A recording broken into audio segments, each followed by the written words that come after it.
మేము సింగరేణిలో ఉండే కార్మికుల ప్రయోజనాల దృష్ట్యా సింగరేణిలో జరుగుతున్న దోపిడీని నిరోధించడానికి అని నేను క్లియర్గా చెప్పాను.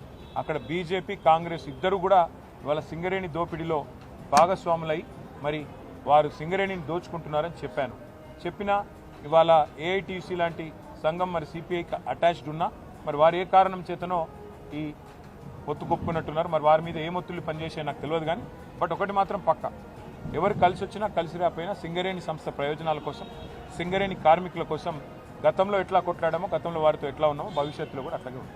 నాకున్న అవగాహన మేరకి ఇవాళ దాదాపు 34 చోట్ల హంగు ఉంది. సరే, అక్కడ చాలా అరాచకాలు చేస్తూ ఉన్నారు కాంగ్రెస్ వాళ్ళు.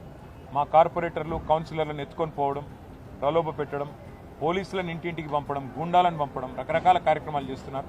మాకు ఇంకోటి ఇప్పుడు ఎక్స్ అఫిషియో ఓటు విషయంలో కూడా స్పష్టత రాలేదు. మరి చూద్దాం, మాకు కూడా ఇంకా వస్తున్న ట్రెండ్స్ అవి చూస్తూ ఉంటే ఇంకా కొన్ని మున్సిపాలిటీలు మా ఖాతాలో పడతాయి. ఇప్పటికే 17 క్లియర్గా ఉన్నాయి. ఇంకా దాదాపు ఒక 10-12 రావచ్చు అనేది మా అంచనా. చూడాలి రేపు ఏమవుతుంది. ఎందుకంటే అధికార పార్టీ అరాచకాలు, అధికార పార్టీ ప్రలోభాలు, అధికార పార్టీ యొక్క ఒత్తిళ్లు ఇవన్నీ తట్టుకొని మరి మా కౌన్సిలర్లు, మా కార్పొరేటర్లు పాపం వీరోచితంగా కొట్లాడుతున్నారు.